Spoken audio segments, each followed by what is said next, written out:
She's head honcho globally for McCann Worldgroup, even. She's the head honcho for strategy.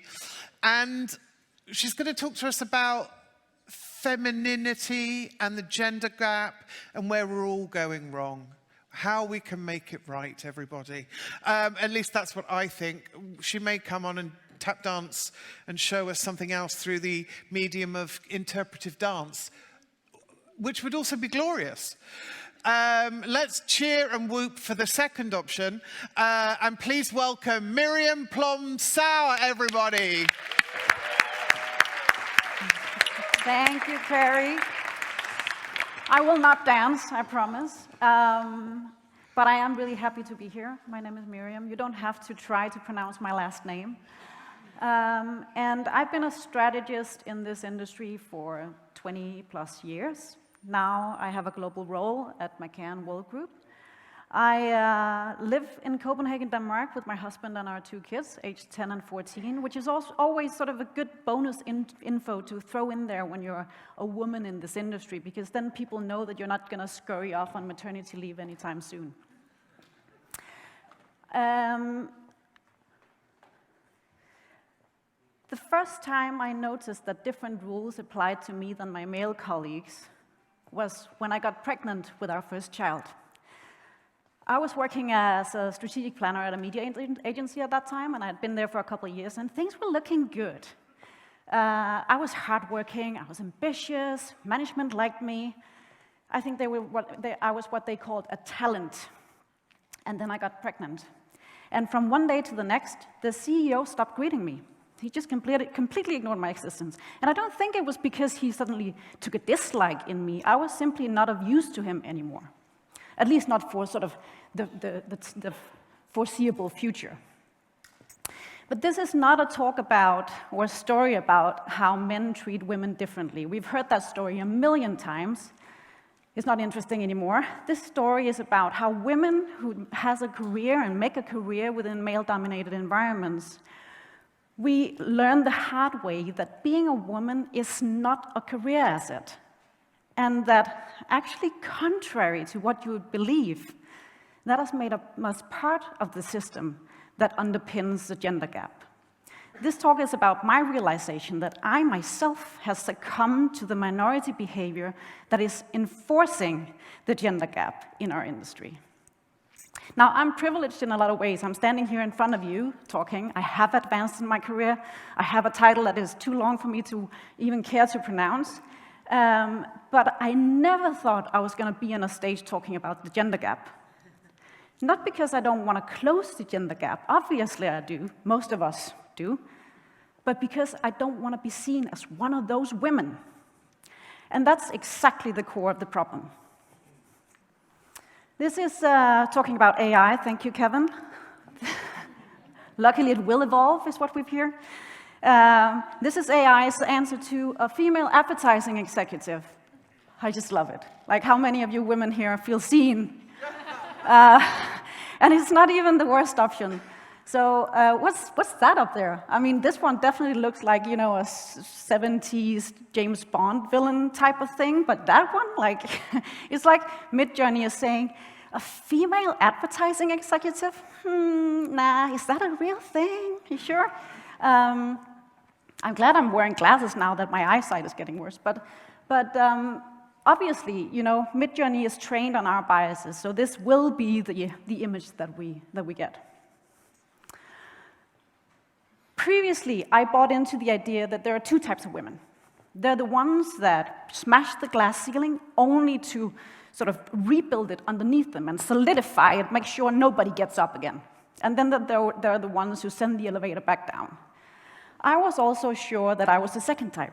Obviously, 110% sure the first type is evil. But what I realized is that, you know, these labels, as any labels, these 2 types of women only exist in theory. In practice, it's a spectrum. And I've come to understand that I have been at both ends of that spectrum in my career. Without even knowing it, I have unwillingly been the one solidifying the ceiling underneath me again. And I don't know if you've seen The Devil Wears Prada, if you haven't. It's a great study of power structures in a workplace. The important thing here is that this doesn't only affect women. It goes for men too, so please don't, start looking at your phone and scrolling if you're a man. This affects you too, and it's also important for men. It's because we are all unwillingly reinforcing these structures. A year after having my second child, I landed my dream position. It was at that time. I became a partner and head of strategy at a small, independent creative agency. They were young, modern, and bold enough to bring me on, even though they almost didn't know me. We were 4 partners at the time, and I was the only woman. A couple of years later, we had grown quite significantly, and we needed to bring in more senior people to help us grow the business. And one of the people we brought in was a woman. She was ambitious, she was hardworking. I'm sure management had called her a talent. And the first time I spoke to her, she said that she came in as a client service director, but she mainly saw herself as a strategist as well, and that she wanted to become a partner. And I felt threatened. I didn't acknowledge it at that time. I didn't want to admit it. And I didn't realize it, but I did. For some reason, the idea of not being the only woman in that partner group, it triggered something in me. I could sort of feel it in my stomach. And what I realized is that even though I always made it sound like the most horrible thing in the world being the only woman in a leadership team, the reality is that I was proud of it. And not only was I proud of it, I liked it and subconsciously defended that position. In The 7 Habits of Highly Effective People, Stephen Covey describes the scarcity mentality. He says it's the zero-sum paradigm of life. It's an either-or way of looking at life, where there's only a limited amount of resources, not enough for everyone, so you have to fight to get yours and keep it. And in the context of women in male-dominated environments, it's the inherent harmful idea that when it comes to women, there's only one seat at the table. That idea is often referred to as the queen bee syndrome.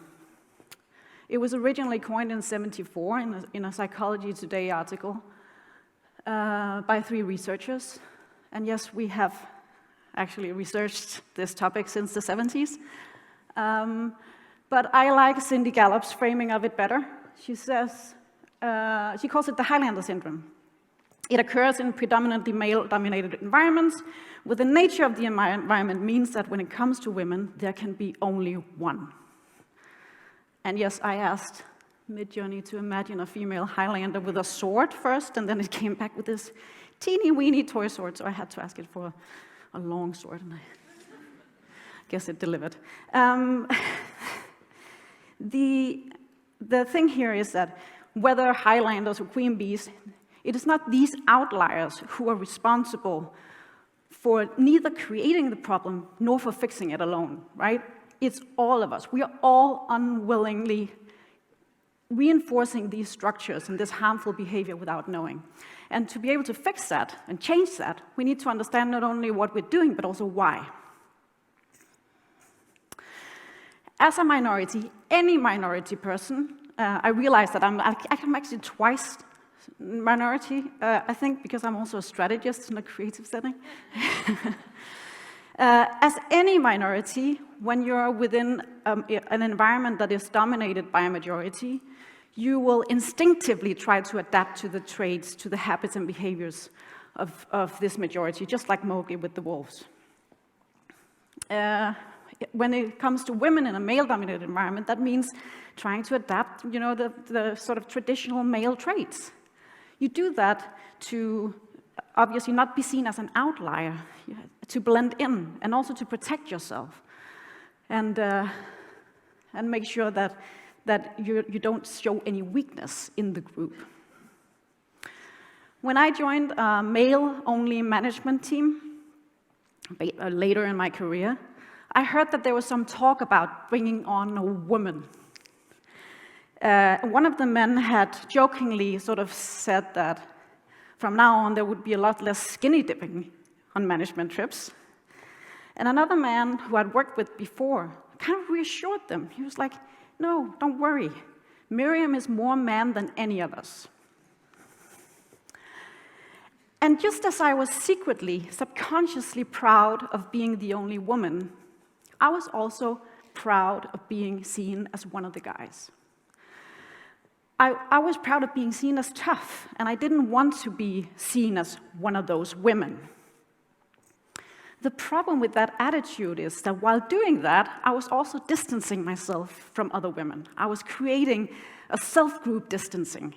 And by doing that, I was adding to the bias instead of challenging it. How many of you have tried taking these Harvard implicit association tests? It's free, online, look it up on Google. You can do them on a lot of different topics, race, sexuality, religion. I've taken the one on gender and career quite a few times. I've taken it quite a few times because I wanted to see if I could hack the system and get a different result. But I can't. I get the same result every time. I have a moderate automatic association of male with career and female with family. Just like the majority, the 32% here. Which means that I'm moderately biased against women and career. That's kind of curious, isn't it? I mean, I would think that, I have succeeded in my career, and that career is important to me. But the thing is, I'm not biased against myself. I'm the outlier, the Highlander, the exception, right? I'm just biased against all the other women. I don't put myself in the same box as them.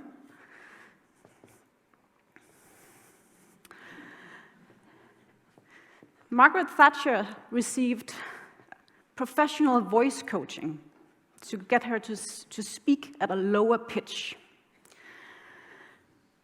Back then, it was kind of a novel thing to do. But now it's completely normalized for women in powerful positions or on the way to become women in powerful positions to receive voice coaching like that. Obviously, especially among politicians, because the lower the voice, the more authoritative we perceive the voice. So it makes sense. We expect certain traits of a leader that are associated with being a man. For instance, speaking at a lower voice, or being more authoritative, strong, assertive. And if you are making a career within an environment where that is the norm, you start mimic that behavior, whether you're a woman or a man. And in doing that, you also alienate the ones that don't do it, whether they're women or men. The catch-22 for women is that while you do that, if you do that, you also break with the expectations people have of what a woman should act and behave like. And research shows that that makes you dislike the woman in question. And I think Margaret Thatcher would agree. Her most positive nickname was the Iron Lady. I think most people just refer to her as a wicked witch or that bitch. And that's the double bind. We expect of women in general, and female leaders in particular, to be caring, to be concerned with the well-being of their team, to be compassionate and empathetic, at least a lot more empathetic than their male counterparts. We all know that, right? And when they're not, when they act in ways that are contradicting with our expectations of that, research shows that we judge them harshly. And we dislike it. We dislike them as persons. The problem is that leaders, as we've just seen, are expected to be strong, to be authoritative, to be assertive. But when women are assertive, they're perceived as aggressive or bossy. However, when they're not assertive, they're seen as lacking leadership skills. To succeed in your career, you need to be not only competent, but also show ambition. But if a woman is ambitious, she's often seen as self-centered. She's putting herself in front of the team. How unwomanlike of her to do that. When I was on my first maternity leave, there was another person that was hired to fill the position I was hoping to come back to. And when I asked my manager about it, she said, it's not only men, It's not about women versus men here. She said, well, you never told me you wanted it. I didn't know. Ambition is assumed when you're a man. If you're a woman, you have to be vocal about it. But if you are, you're seen as pushy. So what's worse? Is it being too pushy and too loud? Or is it not being seen at all? One of the female interns I worked with, she was very loud and pushy. She had a great energy in the room.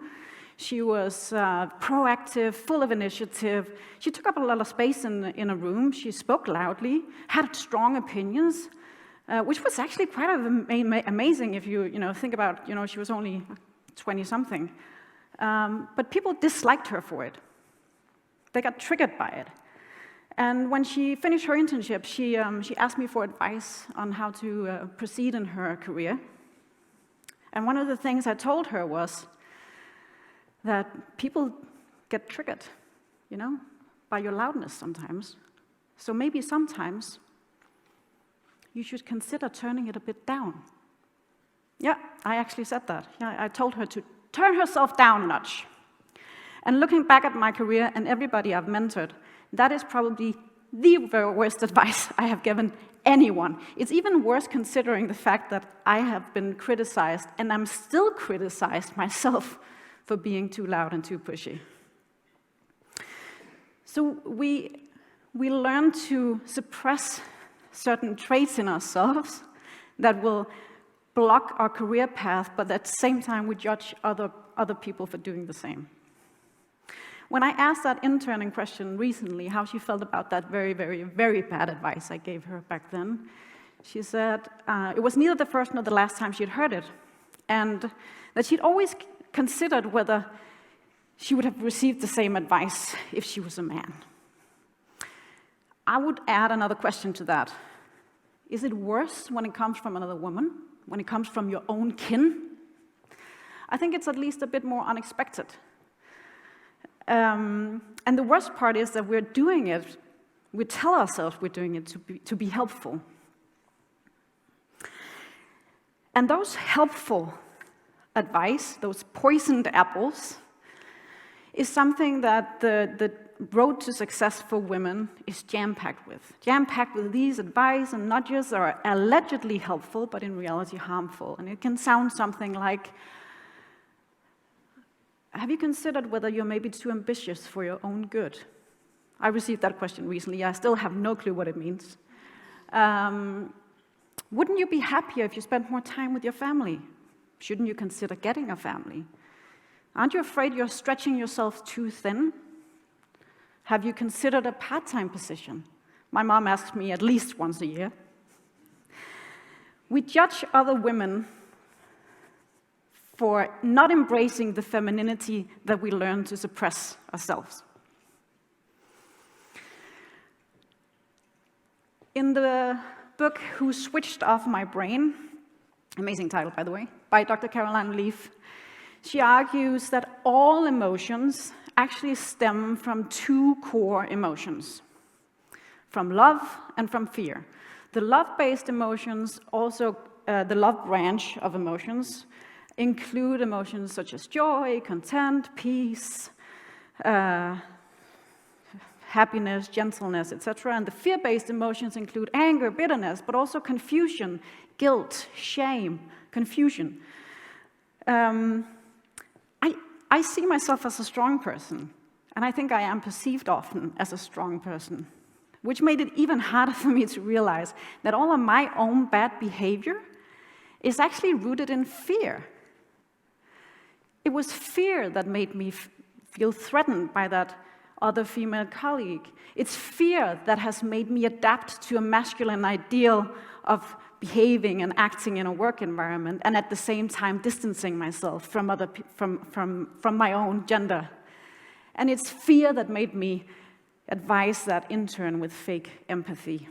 And that's why I call it the fear of femininity. And we need to not only face that fear, but also